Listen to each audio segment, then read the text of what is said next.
Hi friends, இன்றைக்கி பார்த்தீங்கன்னா பூண்டு சட்னி எப்படி செய்யணுன்னு தான் உங்ககிட்ட ஷேர் பண்ணுறேன். சட்டுன்னு ஒரு சட்னி ரெடி பண்ணணுன்னா இந்த மாதிரி நீங்கள் செய்யுங்க. தக்காளி மட்டும் இருந்துச்சுன்னா நம்ம வந்து சட்டுன்னு ரெடி பண்ணிடலாம். 2 சின்ன தக்காளி எடுத்திருக்கேன். உங்களுக்கு காரத்துக்கு எவ்வளோ வேணுமோ காஞ்ச மிளகா வச்சுங்க. எனக்கு மீடியமாக ஒரு 6 மிளகா வச்சாலே போதும். காரம் வந்து நல்லாயிருக்கும்.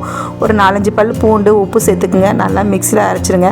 இதுக்கு தேவையானது நல்லெண்ணெய் தாங்க. நீங்கள் நிறைய நல்லெண்ணெய் சேர்த்து தான் ஆகணும், இல்லைனா ரொம்ப காரமாக இருக்கும். அந்த நல்லெண்ணெய் அதோட டேஸ்ட்டு ரொம்ப நல்லாயிருக்கும்.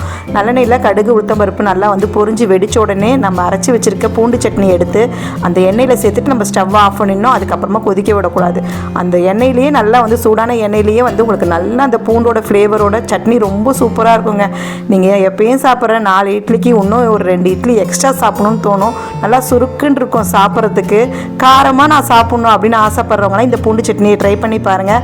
ரொம்ப ஃபேமஸாக போயிட்டுருக்கு போல இந்த பூண்டு சட்னி. எனக்கு தெரியாது, என்கிட்ட சிஸ்டர் கேட்டிருந்தாங்க. அந்த சிஸ்டருக்காக நான் வந்து ஷேர் பண்ணியிருக்கேன். ரொம்ப சூப்பராக இருக்கும். நீங்களே ட்ரை பண்ணி பாருங்கள்.